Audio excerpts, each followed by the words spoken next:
Welcome to Horror Makes Us Happy, the podcast where we ask the question, what is it about horror that makes us happy? Your hosts are Steve Becker and Chris Whitman, and you can find out more about us at horrormakesushappy.com. Before we get started, a little information for you and the listeners. Here are your trigger warnings. We're going to be talking about horror movies, which can involve anything: murder, rape, suicide, child abuse, F-bombs. There probably will be lots of cursing in this call. So if you're not prepared for that, take care of yourself and come back when you're ready. Before we introduce today's guests, a few announcements.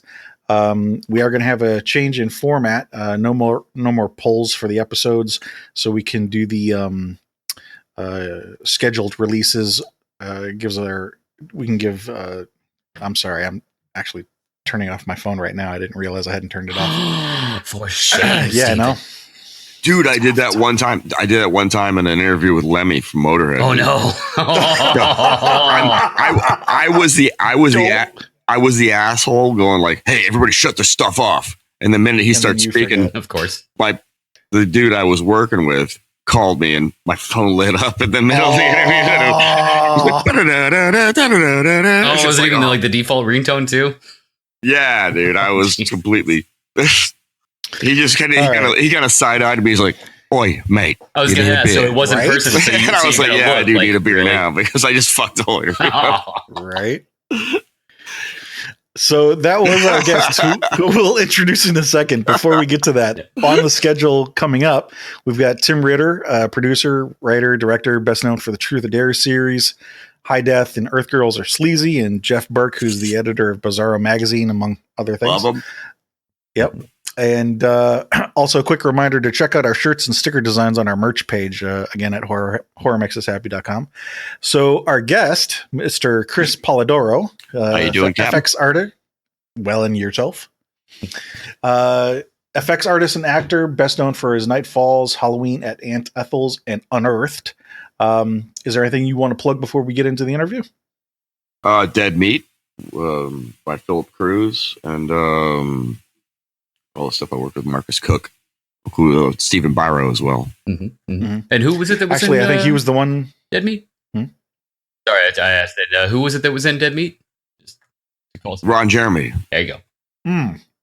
Yeah, put that out there. Point of contention now, isn't heard it? Of the title, like, and also there's this guy named Ron Jeremy in it. You may have heard of it. Right. That was directed by Philip Cruz, and that was a long time ago. So. Yeah, I heard he's incarcerated. Yes, this was pre. Yeah, I didn't see that coming. Womp womp. Yeah. So in this in this interview, we'll be asking 3 sets of questions covering your childhood, teenage years, and adulthood to do sort of a psychological profile. I was going to say it's the therapy session, man. There's the next line. It's not meant to be a therapy session, so if there are any questions you don't want to answer, just say you'll pass and we'll move on. And the idea is that if we interview a lot of people in the horror business, we can maybe find some common themes, or maybe some uncommon ones would be cool too. So let's start with childhood. What were some of your earliest memories of scary things?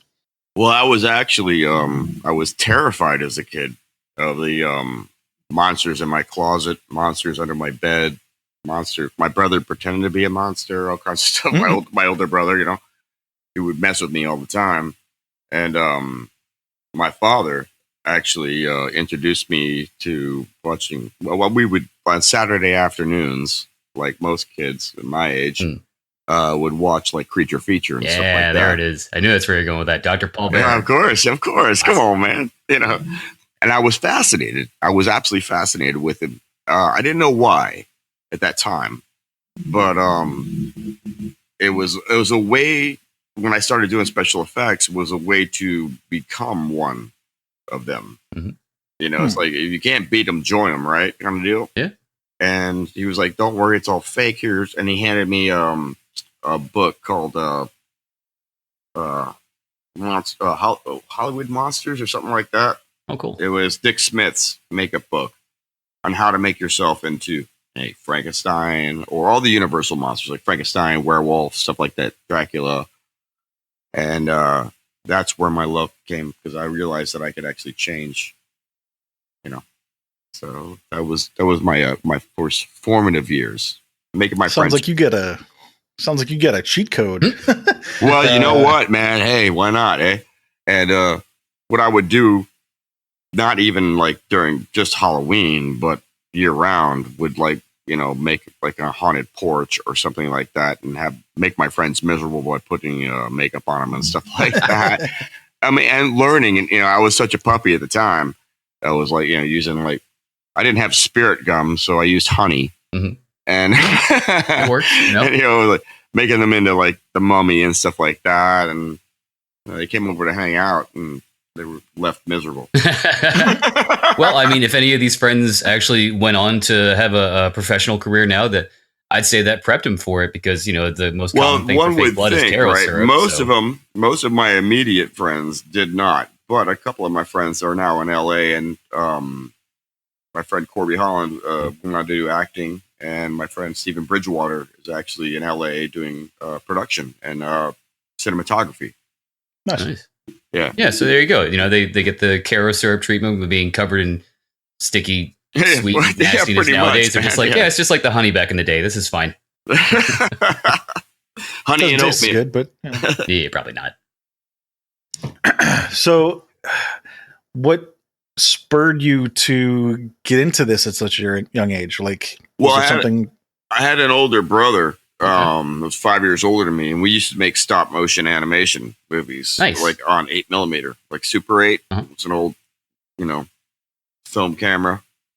So we would take our Star Wars figures or GI Joes later on, because earlier it was just Star Wars figures, and and in a sandbox, and just make them move around, click, click, boom, click, click, boom, click, click, boom, kind of deal, and then we started to we realized the faster we were with our cuts, that they would move smoother, and so that was the beginning of it. And then we started to do stuff as special effects, like we'd use like dish soap for slime, or firecrackers for squibs or explosions. And would you do like sandwich bags full of blood and water, or ketchup and water for the blood? We did everything, man. Anything we could get our hands on, I think we probably already have our answer. I'm sorry, am I rambling right now? Am I rambling? No, just the opposite. Okay. I mean, normally we have like an hour-long call. Some of these calls have gone 2 and 3 hours with our guests about, where it all started for them, and trying to piece it back together. But like, this is the first 5 minutes, and we already see that you've got a family relationship with your father and your brother, and you're like, oh yeah, it's just something that we used to do, Well, we were nerds, man. Come on. So maybe I should instead focus on the why horror aspect of it, because you doing this stop animation with your brother, it sounded like you were doing a little bit of action type stuff, which you would expect of a kid. It was actually, man. It started out as like my first stop motion animation film that I did was like a couple of Star Wars figures. Where I had a swamp across the street from my house, right? Not unlike where I live now. I live in a swamp now too, but up in New Hampshire, we had this pond across the street, and so I was like, that's a perfect example of a horror movie, and so. I'd have the vehicles right there by the edge of the pond and move the little characters around. And then, of course, the monster came out of the water, of course, covered in dish soap, looking like slime. And it would attack them and then rip them apart. And a bunch of red permanent markers for blood on the characters and stuff. And, take like some thread and cover it in red paint so it looks like muscle fibers coming off of a severed limb. Yeah. Exactly. No, it's cool, though. It sounds like you got into stop animation with your older brother.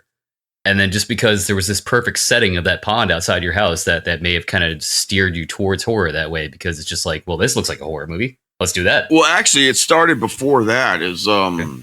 My dad had an old reel-to-reel, and it was all Super 8 stuff. And we had like some old, like I said, Universal films, like Christopher Lee, and where's Bela Lugosi, all the pops, and that was kind of like what I would watch on an everyday basis.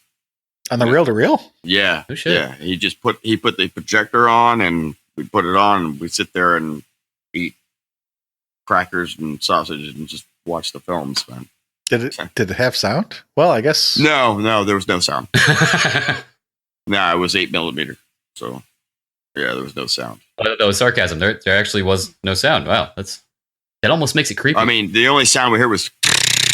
That's what I was thinking. Like, pretty much, that was it. Yeah, it was just. When you're talking about doing that, I'm like going back to being in school and hearing the thing rattle off. I'm like, really?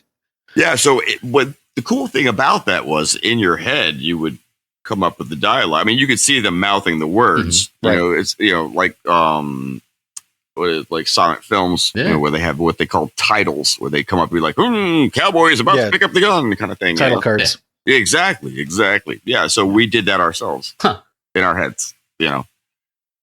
So it just drew me right into the narrative of the film, and it got you more involved, I think, really. I was going to say, because then you can use your imagination, which is possibly broader than what's in there. Yeah. It's funny, as we're sitting there talking about that, I just realized, kids, probably even the last 2 generations, I don't know if they have ever experienced being in a classroom with a projector like that.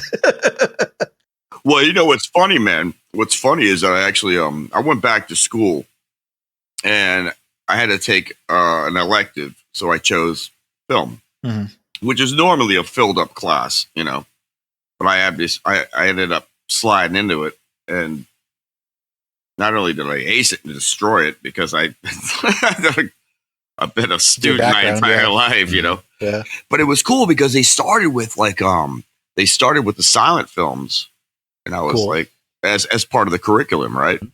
You're like, so this is right up my alley. Like Lumiere, Kurosawa, I'm like learning how the Russians did their films, how the Germans did their films, how Americans did their films. Mm-hmm. So let's go back to the why horror part of it, because like we were talking about, your stop animations and probably starting off with your brother doing more action oriented stuff. But you said you decided there was one at least that you wanted to do that was horror related. You mentioned that you were sitting there watching the creature feature stuff with your dad and he gave you the book, but what was it about horror that fascinated you in that direction as opposed to other directions you could have gone in? You know what I mean? Well, I think it's an element of fantasy.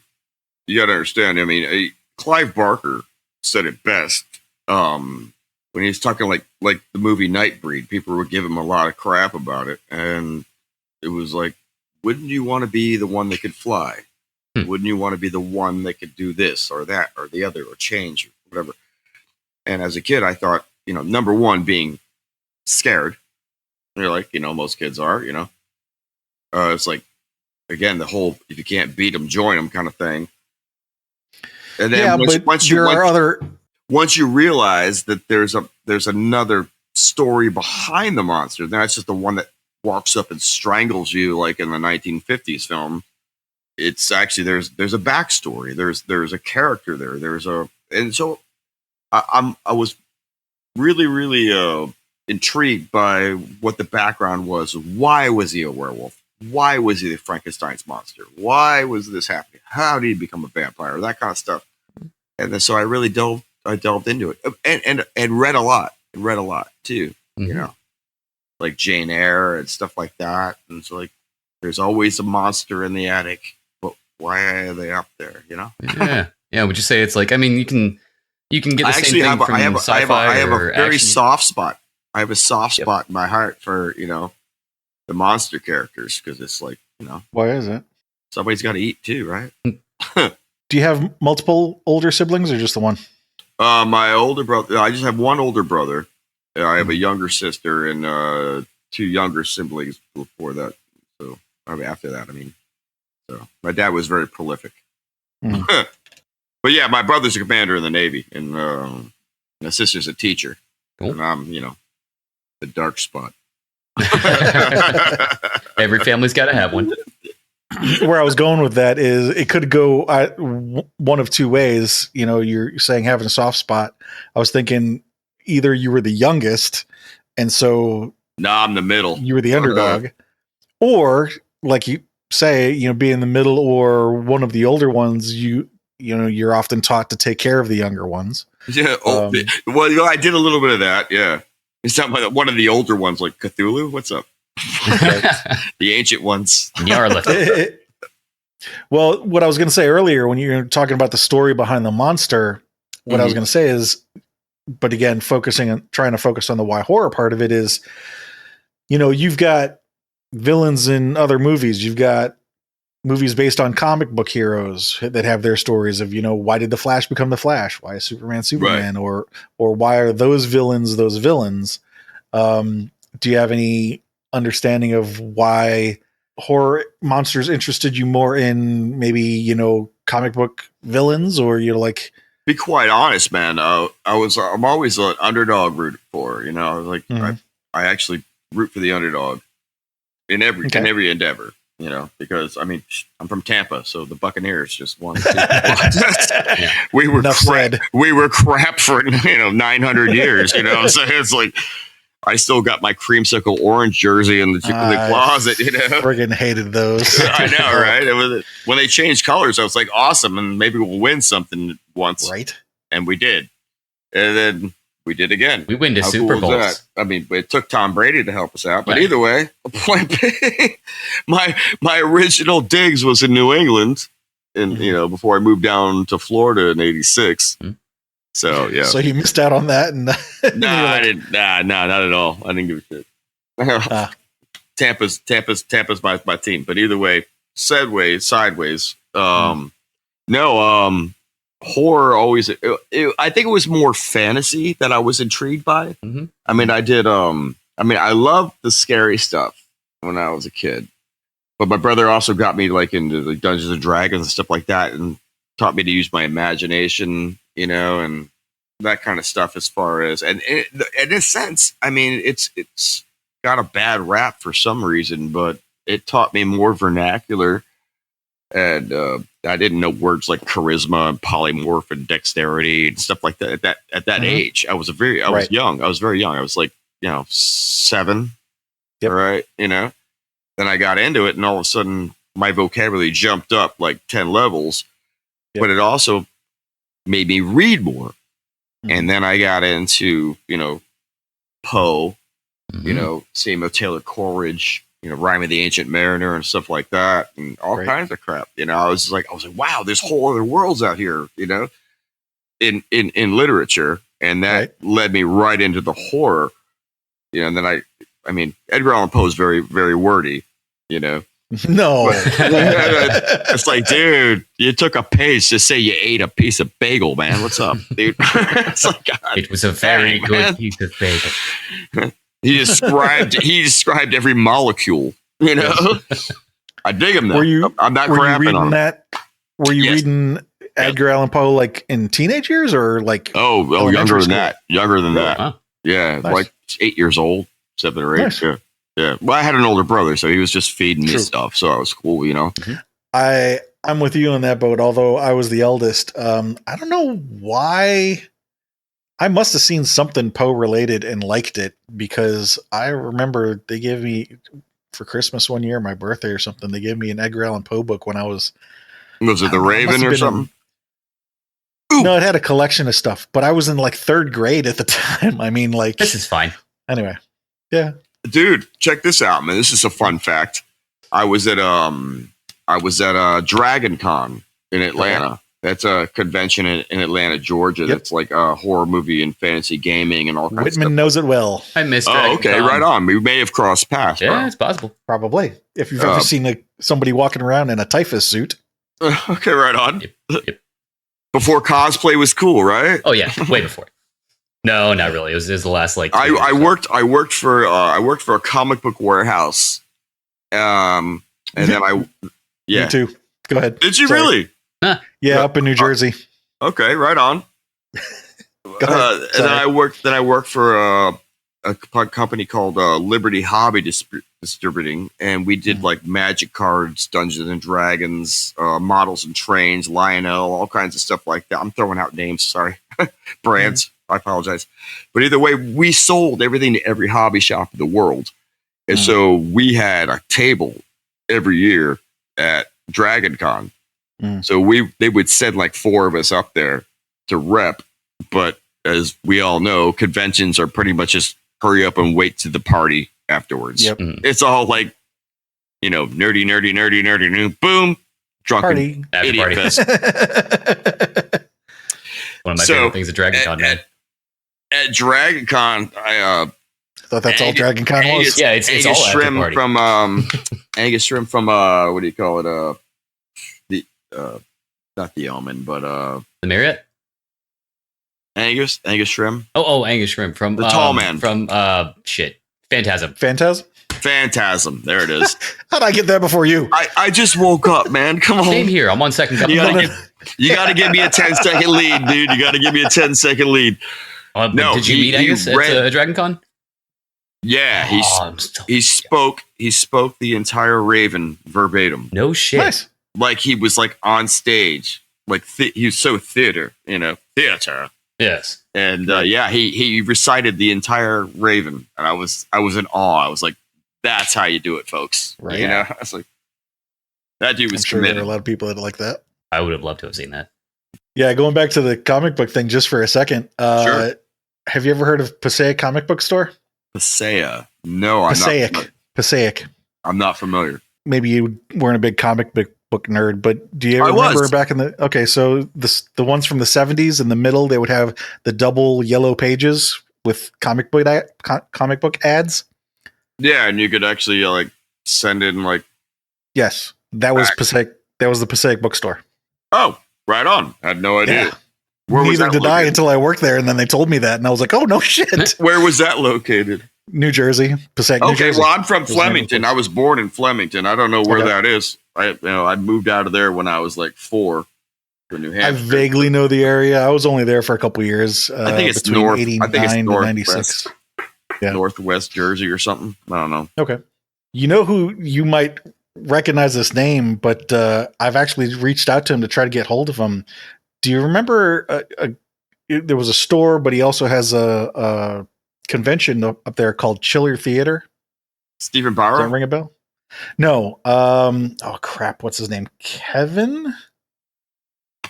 Shit! I can picture his face in my head, but I want to say it's Kevin, but I can't think of his last name. Does he have like something obscure, like mostly like overseas horror and stuff? I don't like know. That? I don't know. I wasn't really into horror at the time, but they had a shop downtown in the city that I lived in, Rutherford, New Jersey. Kevin Clement? And he also sold comic books, which I was into at the time. So I used to go down there for comics. Right. Yeah. Anything to get kids in the store. Yeah, right. They've got a website. I reached out to him, but I'd just throw it out there because it'd be funny if you also knew him. There's a likely chance I do. Very possible. Is it not like on a regular talking basis, but like in passing, we see each other at events if I do know this individual. But either way, when you get in that circuit, it's all like, hey, buddy, hey, what's up? Like one time a year you meet up with a bunch of friends and then boom, they're gone. And then next year you come back and you run into them again. Yeah. Just Googled it. It's Kevin Clement was his name. I kept trying to say that. He's on our list. I went to our website. I know. He's in the background. He's like, dude, I got you, bro. Come on, here it is. I wrote it on the paper. Team Ramrod. Anyway. Yeah. So, Steve, what got you into horror, man? If you want that, you can listen to my interview. Okay, but, fair enough. So we won't retract some stuff. Nutshell, there's only certain types of horror that I enjoy, particularly like the Cthulhu and SCP and what's the word I'm looking for? Not metaphysical. Power is greater than life type of thing. So you're a string theory horror guy. I don't know about string theory, but yeah, I don't know. It just reminds me of something that I've learned along the way in my life, which is that I have the right to be here just as much as anything else in the universe. And so, faced with something that powerful, it's like, okay, well, fine, whatever. You're going to kill me, but my atoms are still going to be here. Whatever. But that's a whole different topic. Oh, dude, I'm so on your cape right now, dude. I'm following you, dude. Go ahead. So coming back to you though, so root for the underdog. You like the characters. Yeah. There was a question I asked a little while ago that I think we kind of diverted from, but I had asked, was there something in particular that attracted you towards horror monsters as opposed to like villains and other kinds of movies? Yes, absolutely. Again, the empathy with the monster, and this is why I have an akin or affinity for anything Guillermo del Toro, because we kind of had the kind of same. Not that I'm in the league as he is, but I grew up the same way. He grew up the same way as I did, where terrified of what's in the dark. And then when you sit down and be like, you know what? I'm in the dark. Everything should be scared of me.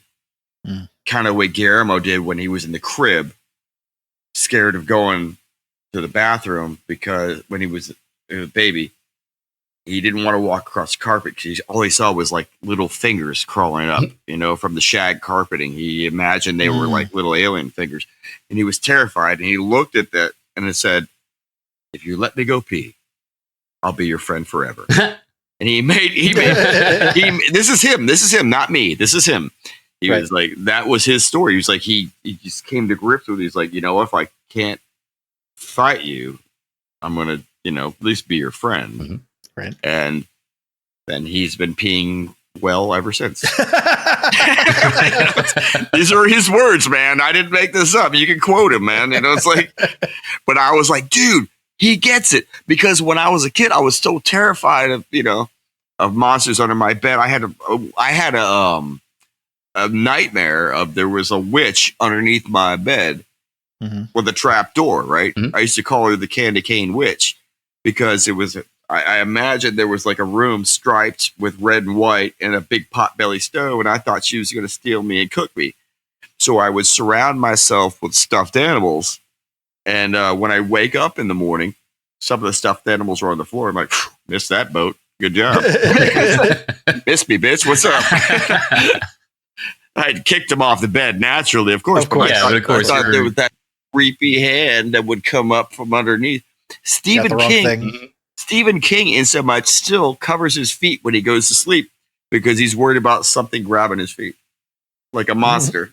So it's like that childhood fear of being isolated, and it's just funny is that the guys that are creating nightmares, well, literally, right, still the same scaredy cats that they were when they were kids, dude.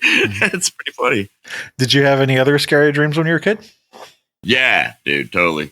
Like Here's what's messed up, man. After I saw like Creep Show, which Savini did all the makeup on that, and like Dawn of the Living, Dawn of the Dead and stuff like that. I had nightmares of like zombies and stuff, and things coming out of the ground. I would say grave because that's too easy. No, but like things popping out, like hands popping out of the floor, like Thriller. The way exactly. Oh, that's my favorite. That's my favorite visual. It's like the hand pops up, da, da, da, like Preacher of the Black Lagoon shit. Yeah. Yeah, it was. What I did was I flipped it.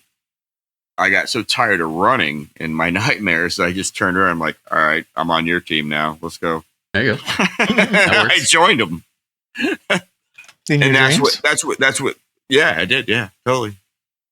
How did that go? I just stopped and like was it like a lucid dreaming kind of thing? I'm on the winning team, and so you can just join their side, like make that decision.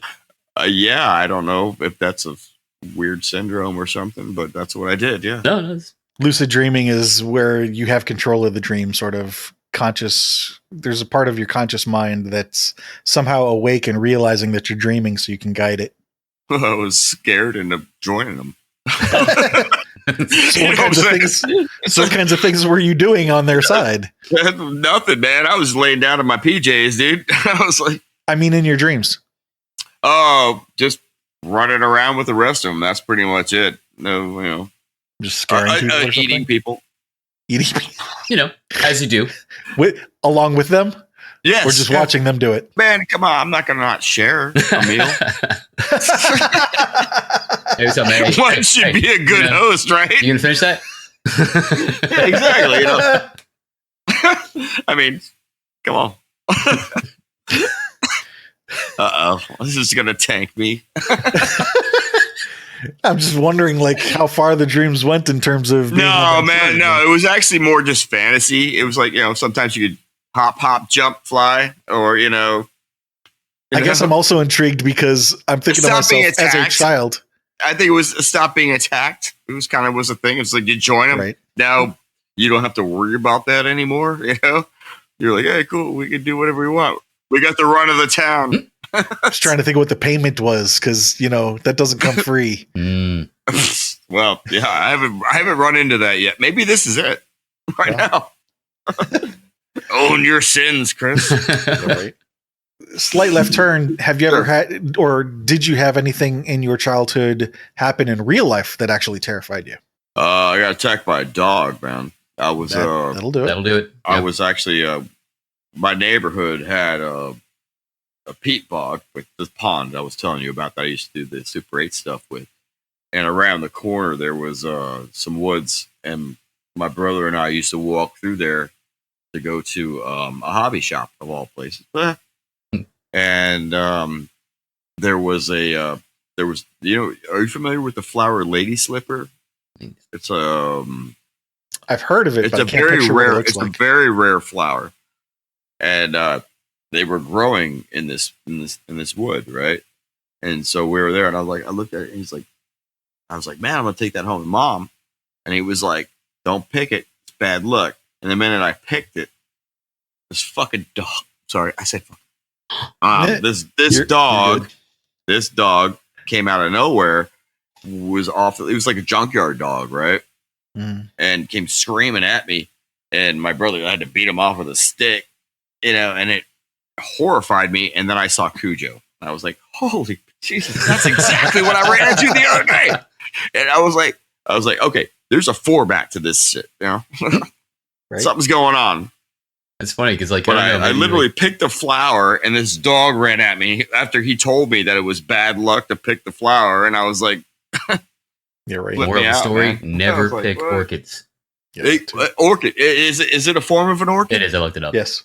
Okay. Well, it looks like a nutsack. So it kind of does look like a nutsack. A little bit, yeah. A little green or purple nutsack. It does. I was like, this is the craziest thing I've ever seen in my entire life.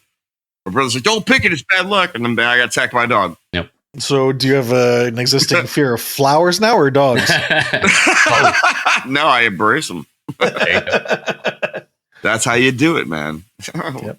If you're scared of something, run at it and embrace it. Right.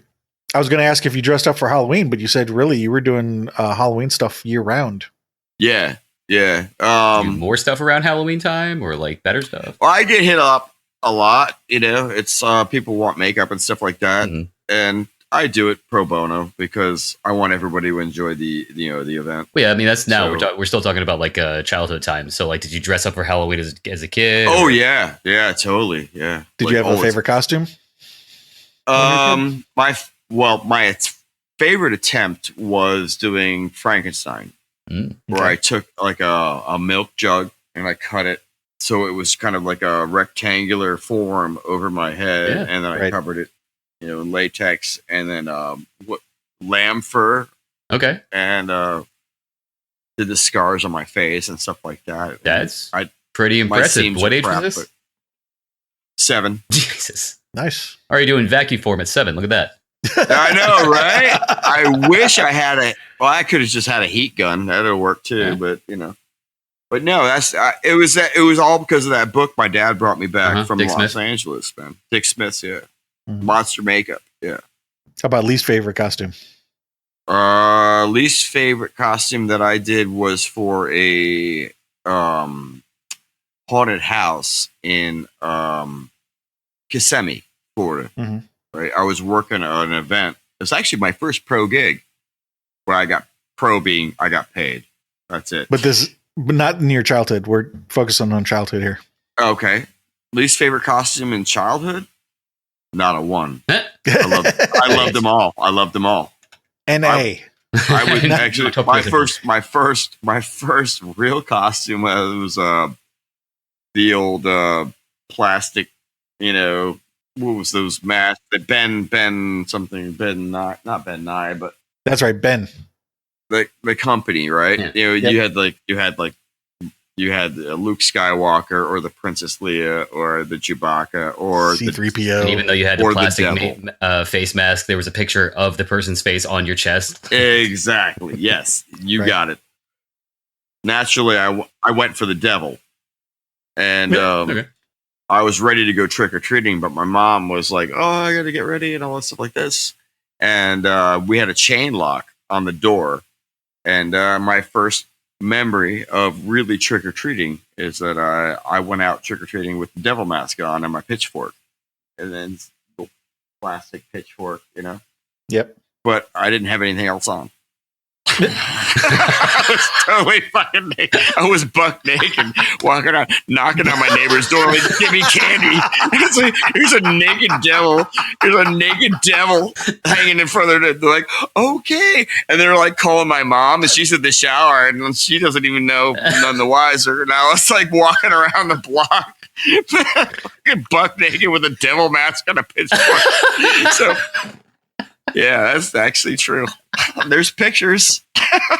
I'm just picturing the wife like doing the very slow turn to her husband, like when they would question me, like, what are you doing right now? And I'm like, I would do the Fonzie thumbs up. Hey. So I was a devil Fonzie. So that's the fucking truth, man. Oops, sorry. Nice. So I would say to wrap up the childhood portion of the segment. Oh shit! Sorry. No. To wrap that section up, we would definitely say horror definitely made you happy as a child. Absolutely. Yes. Yes. Actually, like I said, it's a lot of there's some characters or actors that were in the genre that they're not comfortable with the fact the word is horror. It's more like fantasy. You know what I'm saying? I'm cool with horror, And they're like, well, horror means it's something revolting. And I'm like, yeah, that's the good part. Feeling, Focusing on that part of it, was there any appreciation for that in your childhood? Yes. Every day. Talk about that part of it. Where did that come from? I don't know. A disassociation from, reality, or normal, not reality, but like a normal everyday and day stuff. You see, if you're, encapsulated in everyday things, you tend to just take them for what they are, And then when something digresses from that, that's when you start to take notice, You could do this, or there's elves or trolls or fairies or whatever, But I mean stuff like blood and guts and well, my mom was an orthopedic nurse, and she had all kinds of medical books, and I used to read them ad nauseum, looking at like decubitus ulcers and stuff like that, and bed sores and all kinds of stuff, which fed my attraction to using that in my art. And it was like, there's more going on than kind of thing, Everything isn't just bells and whistles and roses, you know what I'm saying? There's hang on. So, but describe that. So why would there be an attraction to using that kind of stuff in your art? Because there's another part of life that is not showcased, everything isn't just pretty. Because if you look at that time, if you were watching TV, everything was like well lit, pretty, happy families, stuff like that. But I knew at that time when my mom came home from work that she had to deal with all this jazz of, kids with, debilitated, stuttering on my tongue here, debilitated diseases and stuff like that, and I knew that there was more going on. Reality. Yeah, exactly. So it kind of woke me up a little bit, man.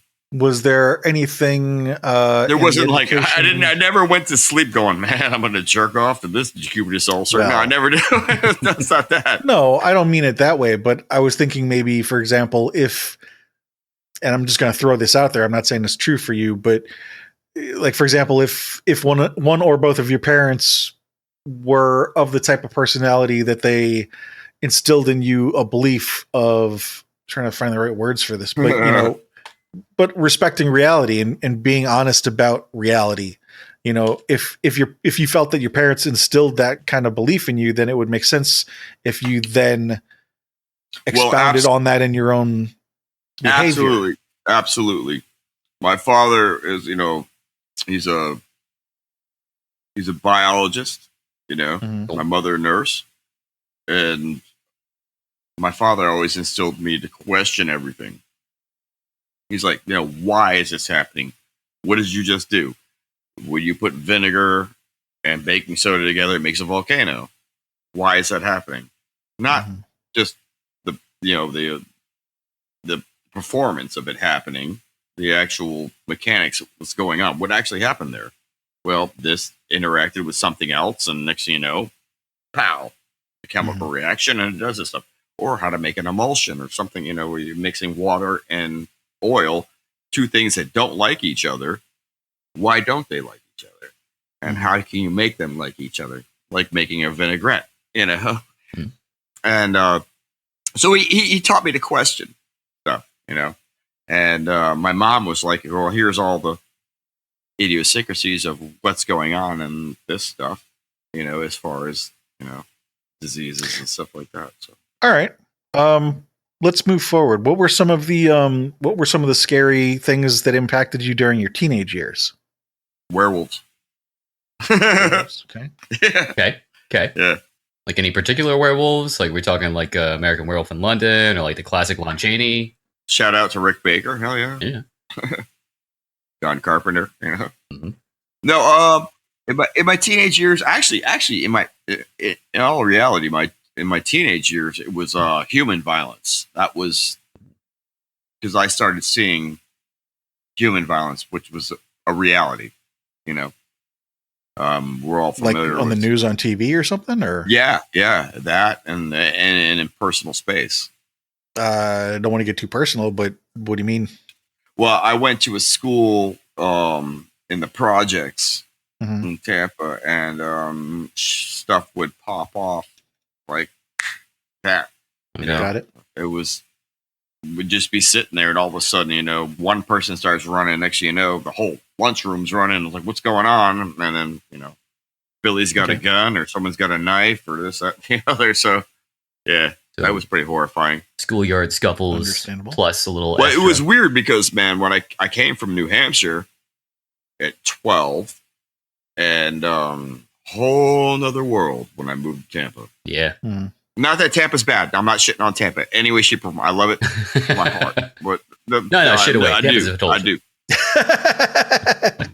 Well, either way, when you're a 7th grader, in the projects coming from Lily White, New Hampshire, it was a bit of a change for you. Culture shock. Yeah. Culture shock. A little bit. I learned real quick. Like 1 year later, I went back up to visit my friends in New Hampshire because, shared custody. I went up to back to visit my dad, and back in the hometown, I was like, they're like, hey, what's going on? I'm like, what's up? They're like, gee, you're kind of aggressive, bro. I'm like, nah. I was like, my tiny ass has got an attitude at that point. But it was all learned, Right. It was a product of the environment. Yeah, I moved around a lot when I was a kid. I've lived in Milwaukee. Were you a military family? No, well, my dad was in the service, but he got out when I was like 2 or 3 years old. But I've got family in a number of different places, and so I lived in Milwaukee, Chicago, Philly, Jersey, outside New York, down in Florida. And what was your favorite? Different places for different things. Heard. But some of the schools I went to were rougher than others, and others were lighter than others. But there's definitely lessons to be learned in a lot. Dude, that was the most gentle way to put that. You could have said a whole. I heard volumes behind every one of those statements because I'm winking at the microphone, going, "I know." Yeah, and it's kind of some funny. Are rougher, some are gentler. It's funny that for me, the middle school I went to in and the elementary school that. There are a couple different schools I went to that were like right on the border between a good neighborhood and a bad neighborhood, and so those are my favorites. It's the most tumultuous. It's a DMZ.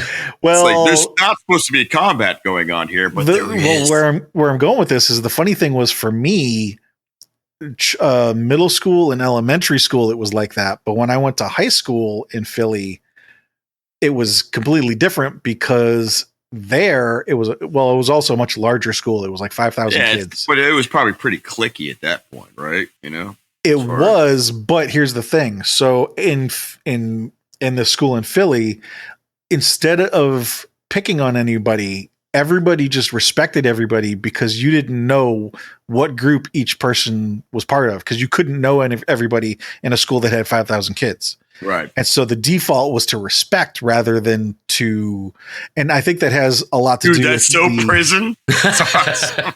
Well, prison rules. Yeah. Hey, boy, seventh grade is like the Warriors. It's exactly. like come out and play, and everybody's trying to figure shit out. When you get to high school, like we got to figure it out, and we're already in our own clubs, so there you go. Exactly. That's where I was going to go with that. Is there's a childhood development. There's that before you get to high school. There's definitely a lot of violence, not necessarily physical violence, but there's mental and physical cruelty. Dude, I would go back there in a heartbeat, dude. I'd love it. As a child or as an adult? Oh. That would be weird if I went back there as now, but no, as a child, hell yeah, set dude. Straight. Like, what's up? Sit down. Smack him. My monkey bars, bitch.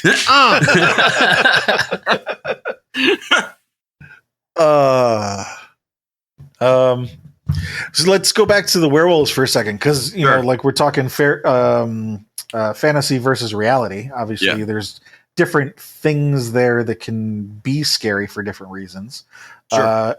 I think it's pretty much obvious what was scary about the human part of it, but what about the werewolves? What did you got going on over there? I was attracted to that mythology, lycanthropy and all stuff like that, because I was like, wow, you could change this up, like give it hell for one night and come back and whatever. I think it was an element of freedom, Okay. Not the murder stuff, but do what you want, just run or whatever, do whatever you want for an evening, So at first I was scared because I was scared to get destroyed by a werewolf. Right. And I was like, man, once they bite you, man, you're on their team. Yeah, it's that whole if you can't beat them, join them thing again, huh? Exactly. You see the narrative that's going on from my childhood. It's like, if you're scared about something, join it. Do you remember either one of your parents or one of your siblings teaching you that, or do you think it's just something you picked up on your own? I picked it up on my own, yeah. Okay.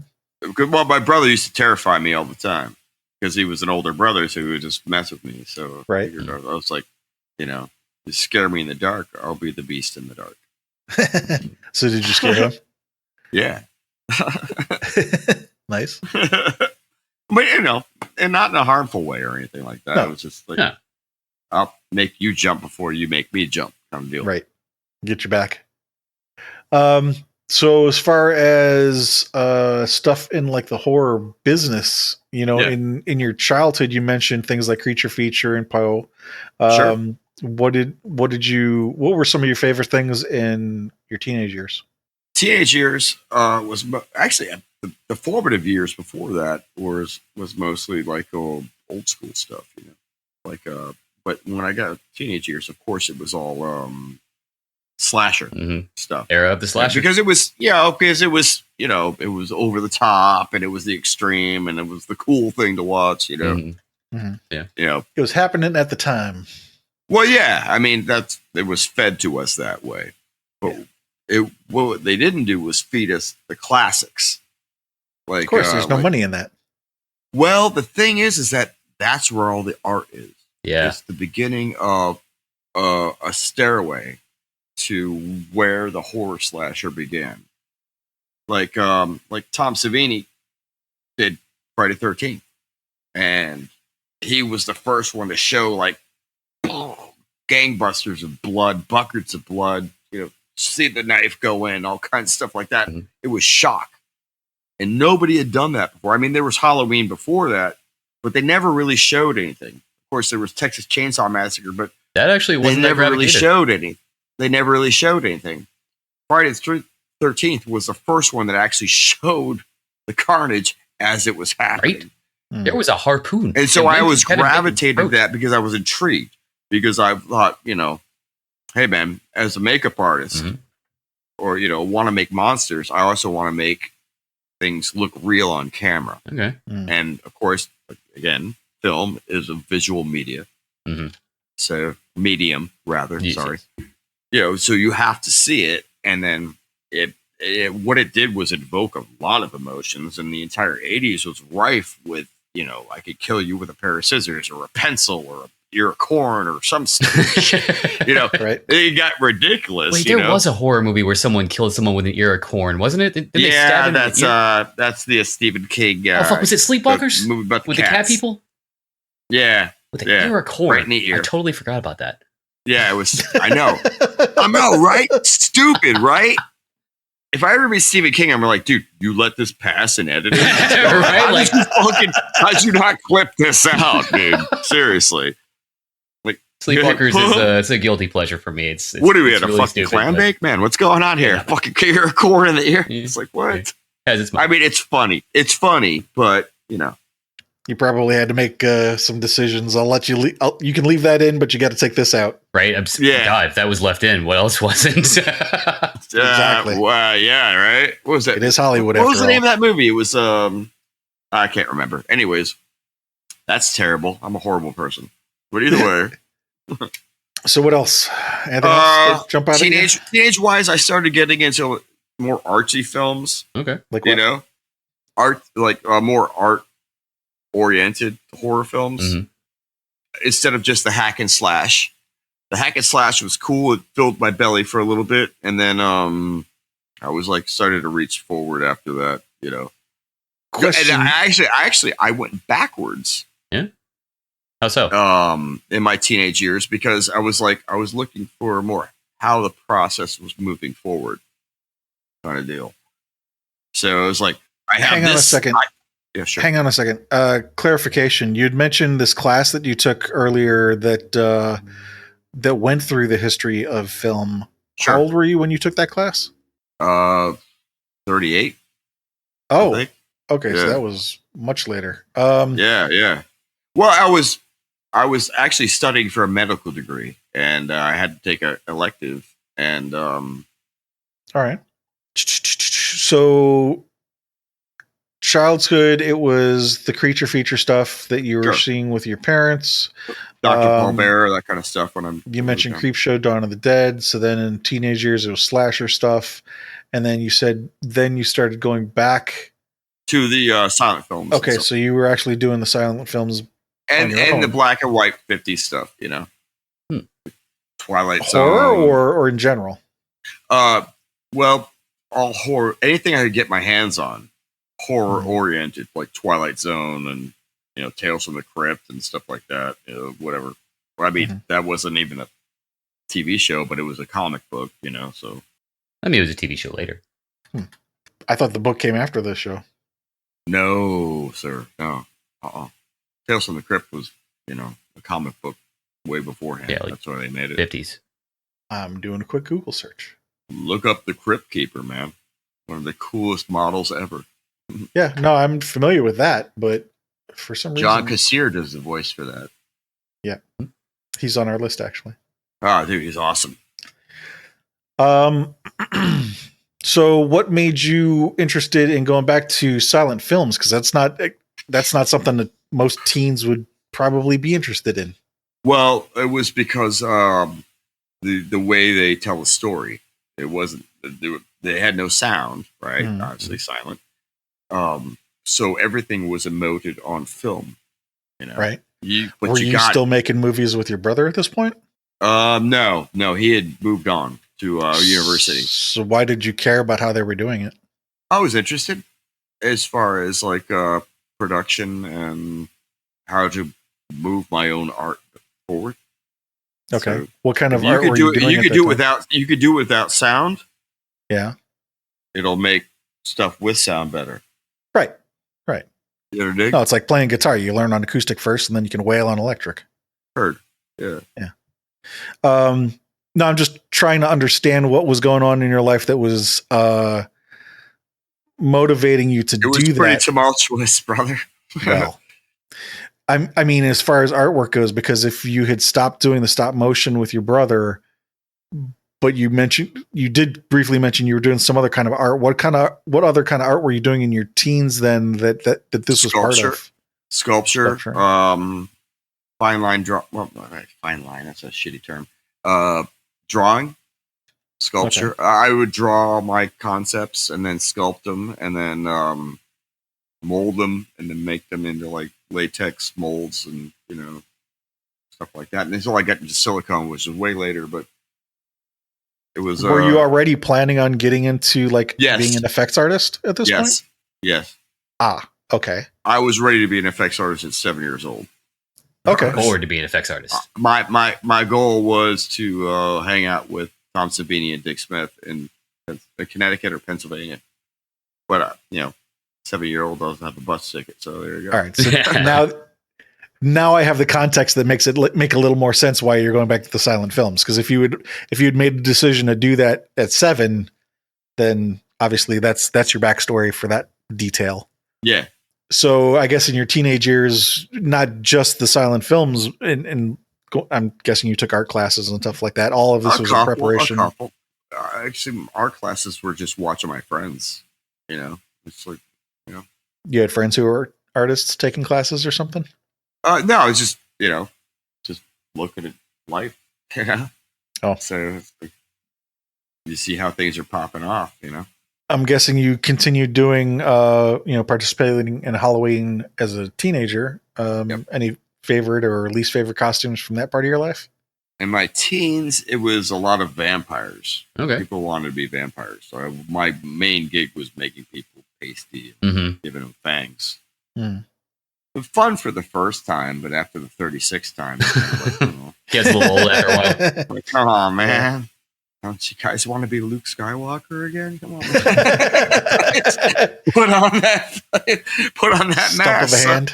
Yeah. Don't you want to run around naked as a devil? What's up? How about we go outside the box and make you look like a cracked porcelain doll, or make you look, like something that crawled out of the ocean that's covered in seaweed. And every part of you looks like you stink. Well. What are you trying to say? Hey, man, come on. The fog, bro. The fog. Yeah. Come on. Rob Bottin, man. Rob Bottin. Then I saddled it up into my 20s, and that's when I started really doing film. Well, let's jump to that. So sure. When you say started doing film, you're talking about working on them yourself? Being offered the opportunity to actually work on a film. Okay. Which was a blessing. Well, setting aside the stuff that you worked on, what were or have been some of the things that you were a fan of in your adult life? Related to special effects? Or horror in general? Sure.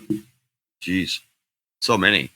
Because there's been so many what are the top 3 that come off the top of your head? It Follows. It's a good one. Okay. Have you seen that? Love the soundtrack. Right. It's just brooding the entire time. There's a background of doom in the entire film. Mm-hmm. Same dudes did The Guest, I think. Yes.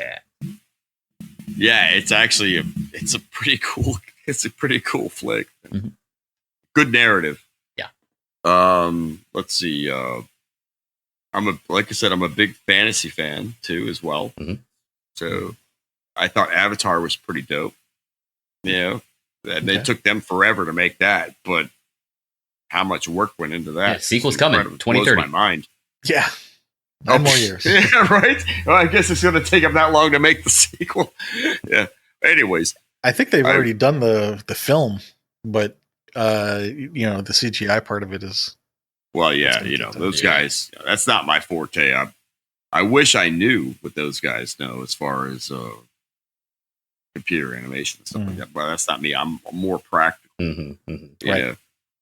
So It Follows, Avatar. What else jumps off your head? You want to talk practical? They were pretty good couple of ones that came out in the last couple of years. Like, you know what?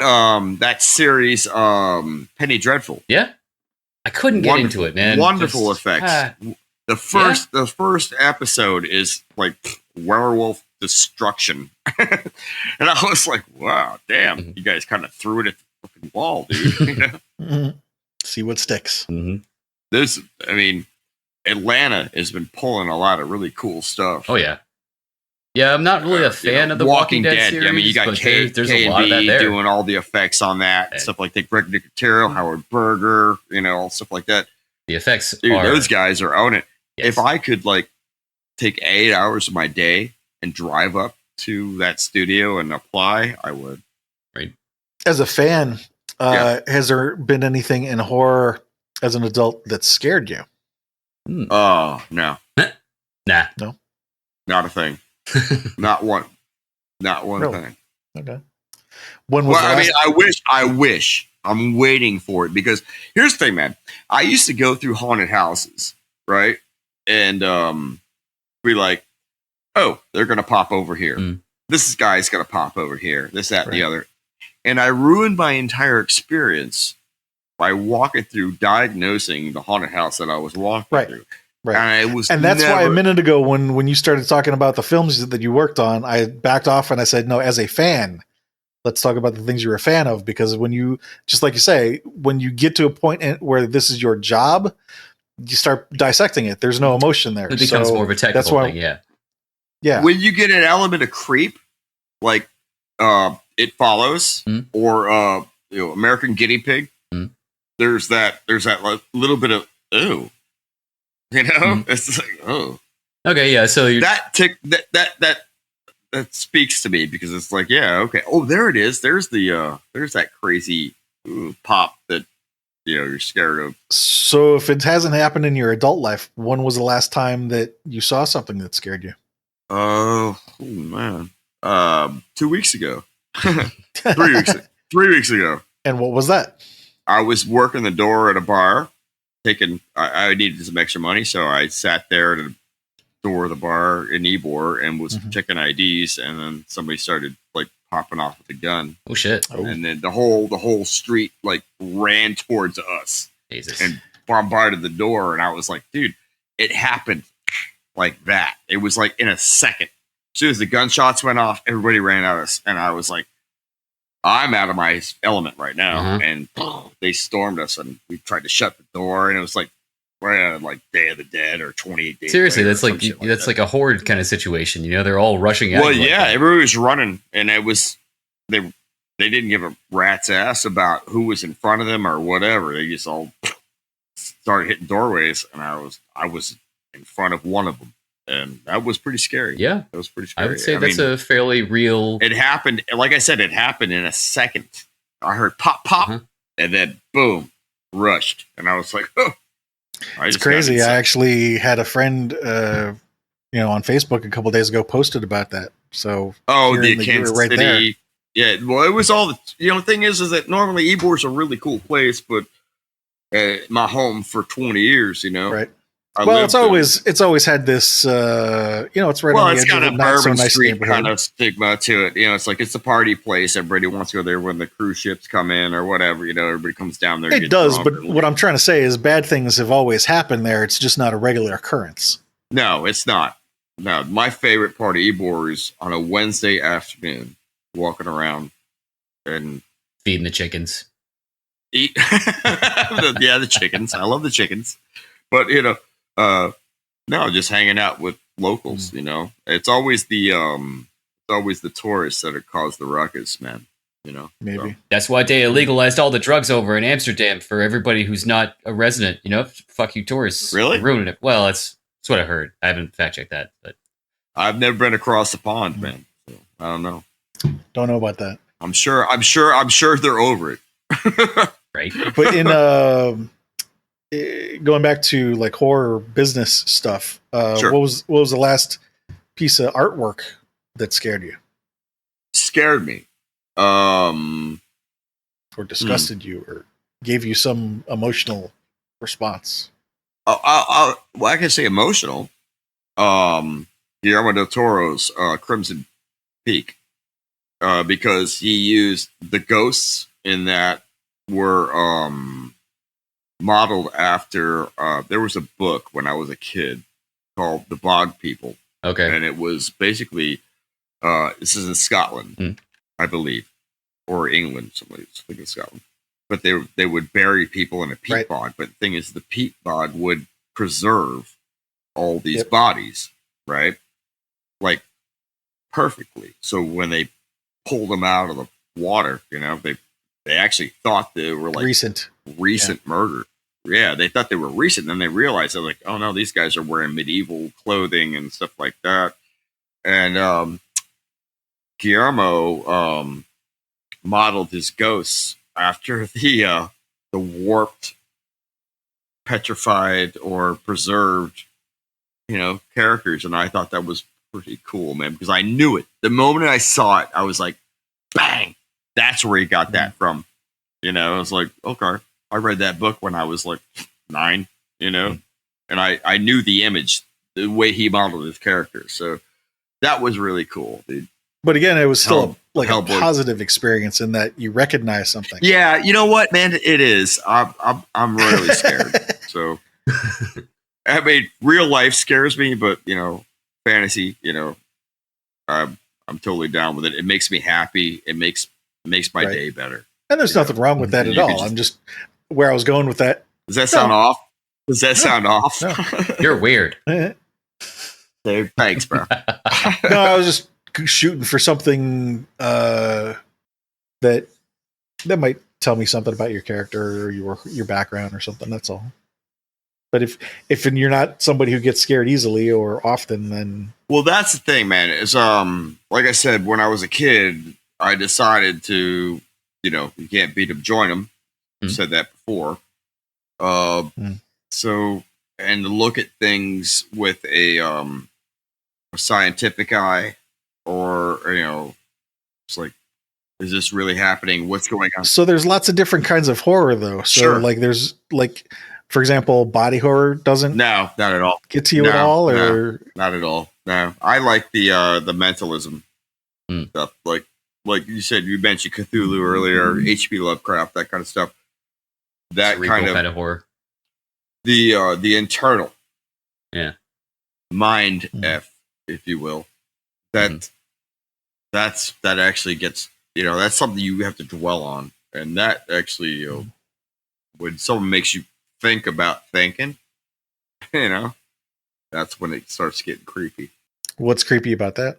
Oh, because you kind of get in your head, yeah, and if you start to chase thought processes in circles in your own head. Yeah. You start when you start questioning your own depiction of reality.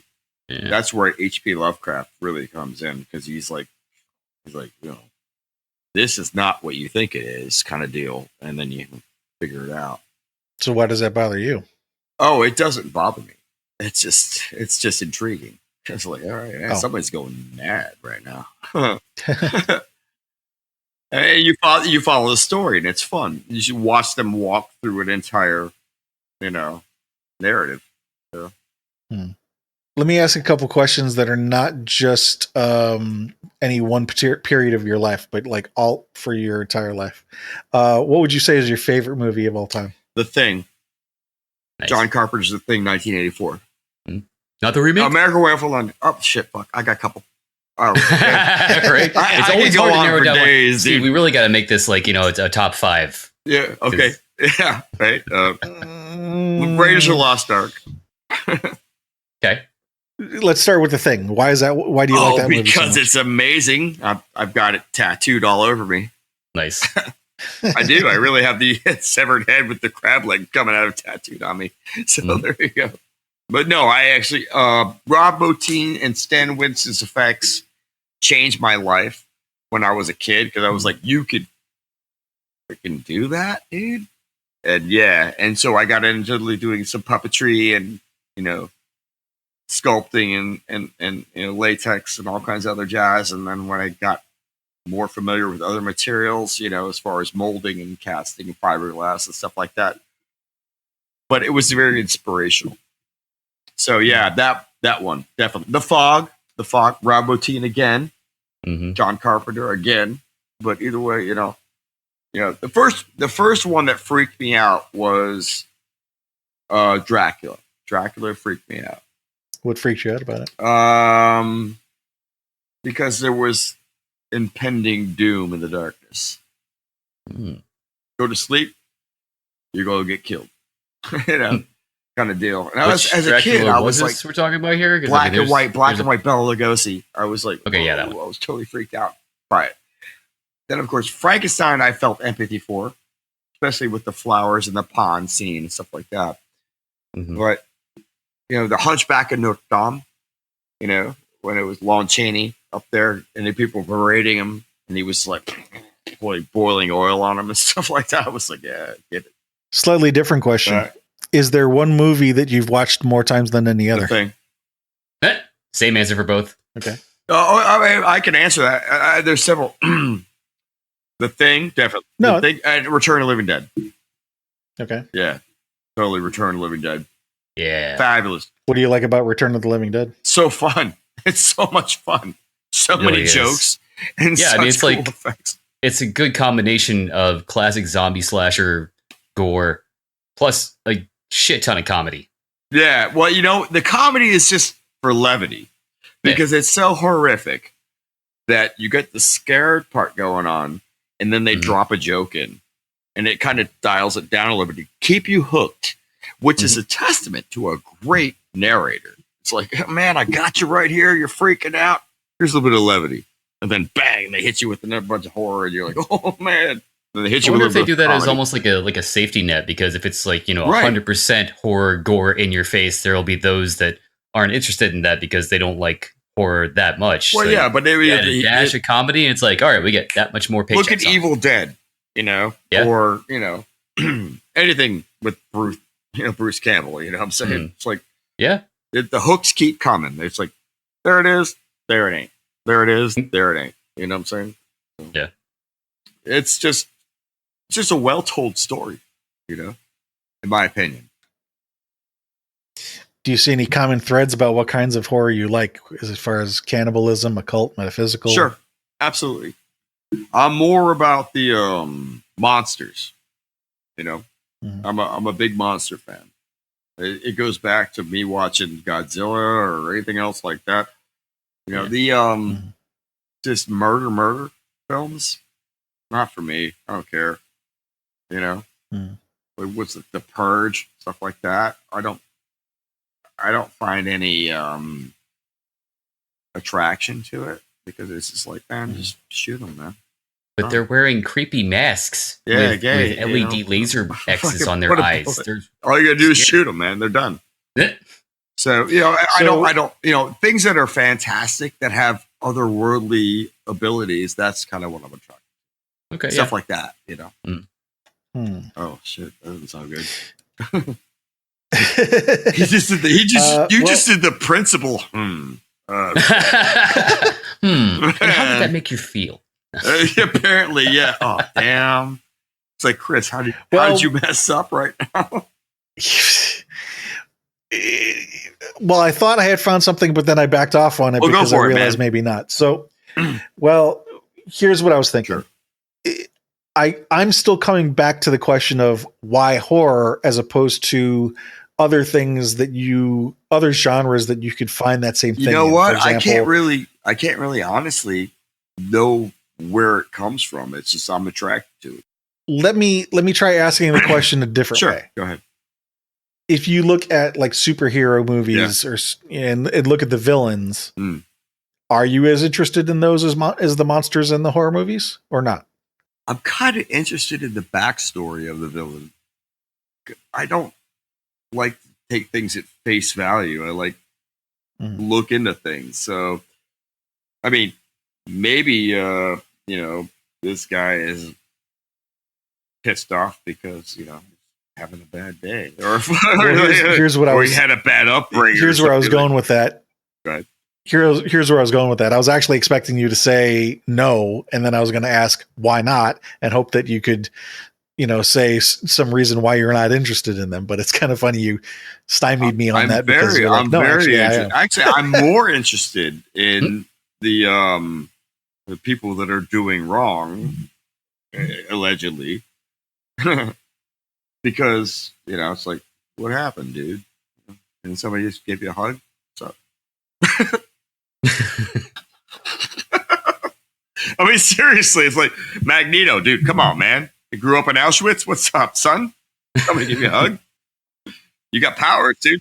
Do it for good, not be a dick. Give it to me.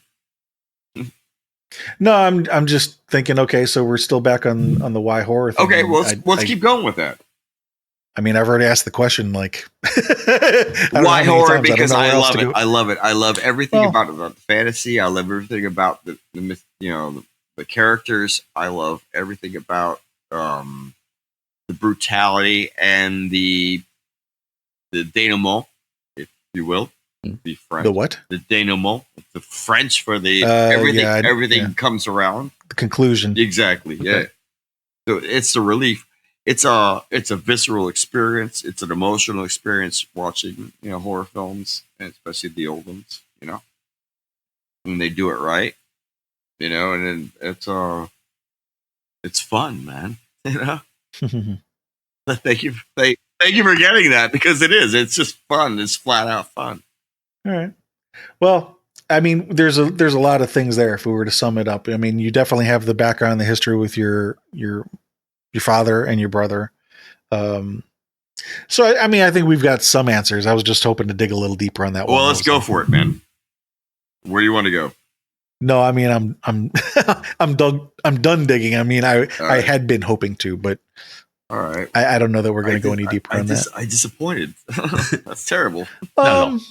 No, I mean, to me, from the beginning of the interview to now, it sounded like your interest in horror is stemmed from initial influences, like your dad giving you the Dick Smith book and the stop motion animation with your brother. But overall, it sounds like you're just kind of you're a I don't want to say cheerleader, or some other word for it, but a supporter for the underdogs. And there's more of that present in horror than anything else, like sci-fi or fantasy, because you always have these dark and brooding characters in horror movies and stories. Ooh. And if it's done right, then they're more complex than just a mean monster. They actually have a backstory. Exactly. Well, so there is one thing I just thought of, which is that in horror, those are the main characters. Yes. I mean, yeah, if you think about it from a comic book perspective, the comic book hero is the main character. The villain is the secondary character. Yeah. Correct. But like the thing is the main character. If you think about Freddy and Jason. Not McCready? Who's the main character? It's always McCready. Freddy or Jason. Yeah. Right. That's the thing. That's where the narrative takes a toll. I mean, it takes a twist, because you think you're rooting for the girl that's running away or whatever, or the dude that's trying to like not die and stuff like that. The point being is that the actual character in the entire film is actually the monster. Right. Which is, think of Creature of the Black Lagoon. You don't remember who the fuck was on that boat, but that's exactly you remember that monster, right? Yeah. That's exactly what I was going to say. I'm bad with names. I could not name a single one of the female victims of any of the horror movies that we've talked about. Yeah, but you remember the monster, right? Exactly. Boom. That's my narrative right there. Yeah. So, okay, there you go. That's it. That's why I love horror films, because they're iconic characters, in so much that you identify with. Somewhat, or hope to anyway. No, partially. They're different, but everybody wants to be noticed, kind of deal, and that's where those I mean, Ooh, even if in a murdery state, but yeah, that's kind of crazy. Well, wait a minute. Back up a second. Sure. Wanting to be noticed, middle child. Oh man, are you totally doing this to me right now? I mean, was that an element? Do you think that's an element? Apparently, it is now. Well, no, I'm not making it one. I'm asking you if it feels relevant to you. No, not at all. I'm kind of a pretty flamboyant dude. So, well, maybe because you were the middle child, that was how you got attention. Could be. Huh? I think middle child theory is a myth. I believe so as well. I don't know. I wasn't a middle child. I'm just throwing it out there because it was something that I've heard in the past. Point of contention, right on. There you go. I threw it to the wall. It didn't stick. Okay. No, dude, it totally did. Throw that. Keep that in, dude. Come on, man. I'll keep it in. That's some funny shit right there. Keep that in too. No, I think we got some good answers. Oh. So before we close out, do you want more horror movie stuff? No, I was going to ask if you wanted to pitch anything at the end of the call. Blue Mountain Mastering, man. These the guys that hooked me up with the studio to talk to you guys. Sweet. Thank them for us. Yeah. Tony Becker, mastering guy from Nashville. So. Cool. Other than that, Rob Barrett from Cannibal Corpse. Okay. Helped me out. So someone here is nice. like that. And that's about it, bro. Well, thank you for your time. And thank you to out there, but for anybody who's listening, come do visit us at horrormakesushappy.com. We've got a list there of people that we'd like to interview. If you can help us connect with any of them, or if you know anybody that you'd like to have added to the list, let us know. You can also hit us up on social media. Let us know how we're doing. Support us on Patreon. There's a link on our merch page. Just let us know how we're doing.